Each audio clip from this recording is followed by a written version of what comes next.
Senator from the state of Nebraska, Deb Fischer, joins us now for a few minutes on News Radio 1110 KFAB. Inspire us, Senator. Well, good morning, Scott. How are you doing? Wonderful. You don't sound as I thought. I thought you were up all night with those Democrats doing the global warming thing a couple of nights ago, talking all night about global warming. No, I was not there for the all-nighter on global warming. I had a good night's sleep. When you were walking in the other morning and those guys were packing up their little pup tents and their sleeping bags and such, did you just look at them and go, all right, get a good day's sleep. We're going to do the business of the people today. What was that like? I really didn't hear too much about it. Like I said, I was at home. I was doing my reading, had a good night's sleep.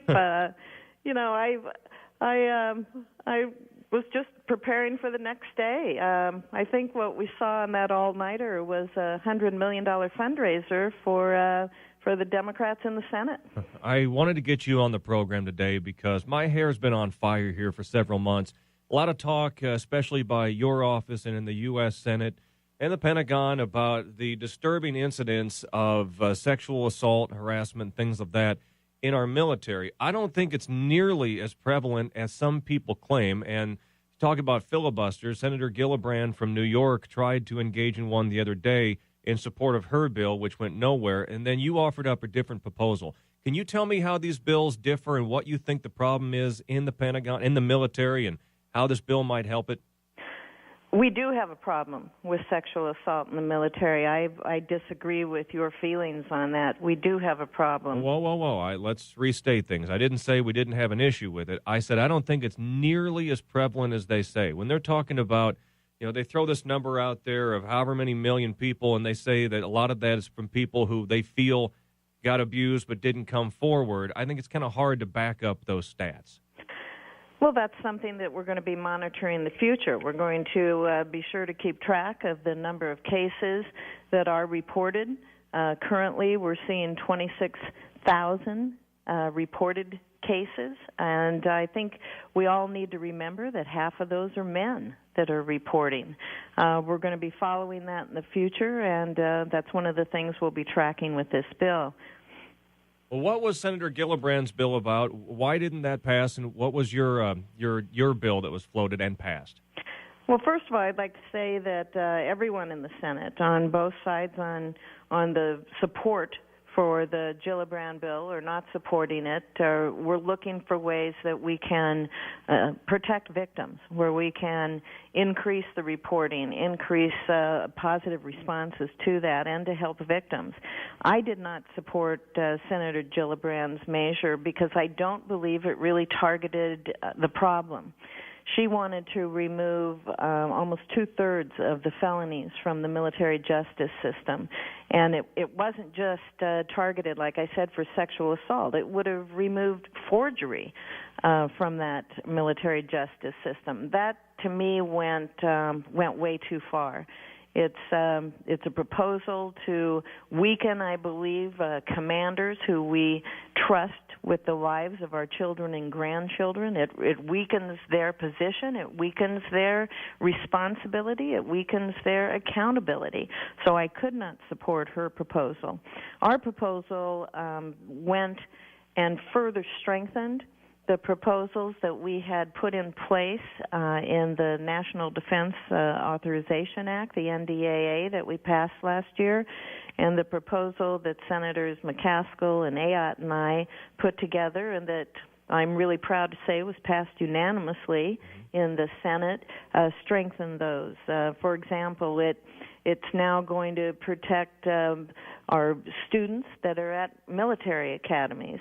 It's going to strengthen the role of the prosecutor in these cases. So it just made what we had done earlier even better, I think, in protecting victims. I want justice to be done, but I also don't want someone to attempt to decimate our military by falsely accusing someone, knowing that person, his military commander, and any potential witnesses might have to be pulled off the battlefield. And it seems like that's what Senator Gillibrand was looking to do with her bill. Does your bill do anything close to getting that accomplished? Because I'm very concerned about it. I agree with you, and that's one reason, as I said, I could not support her bill, because it would weaken that authority and the accountability of a commander, and I think, cannot have that happen. I alluded to that commanders take care of our kids, and they take care of our grandchildren. We're entrusting their lives to these commanders, and we should have that carry across all aspects of the military.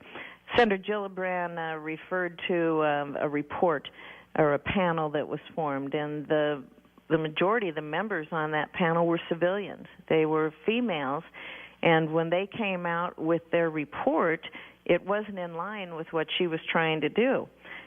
She was saying that our allies who have removed commanders from that judicial process in countries like Britain or Israel or Germany, that more reporting had happened in those countries and that they had seen improvements. That's not true. That is not true. That's another thing that as we were able to get the facts out there, and again, it's always good to make sure you make policy decisions based on fact and not emotion. So when we were able to get those facts out there, that panel's report said that these countries saw no improvement, we were starting to see members come our way. And I think Senator Gillibrand was on the floor saying she had 59 votes. She was trying to convince senators to be her 60th vote. She ended up with 55 votes. She was losing senators by her own accounting, and I think that's because our side, we were talking about facts. We were talking about facts and how we truly can protect victims, where we can help victims, but also to keep the strength of our military in good form. Well, Senator, that's why I wanted to have you on the program today, because I wanted to get you to clarify your position on this. In this climate where Chuck Hagel and the President are looking to reduce our fighting force to a level not seen in 60, about 70 years, and a time when the President had every chance for a government shutdown, budget impasse, or sequester, wants to withhold military paychecks, and when I think you have some people in Congress who are accusing our nation's young men and women who have taken up a stand for this country, accusing them of being a bunch of sexual deviants, I'm glad to hear you standing up for our military, and it's always good to talk with you. I will always stand up for our military. These folks and their families sacrifice so much, and Senator McCaskill called Gillibrand's plan seductively simple. That shows, I think, that we have a complex problem here, and you just can't say, well, it's simple, we can do this and this and this. We need to have the facts. We need to look at the repercussions of any policy, and I'm confident that's what we've done. Keep up the good work. Thank you for the time this morning. Scott. I know you got to run. Thanks. All right, Senator Deb Fischer here on News Radio 1110 KFAB.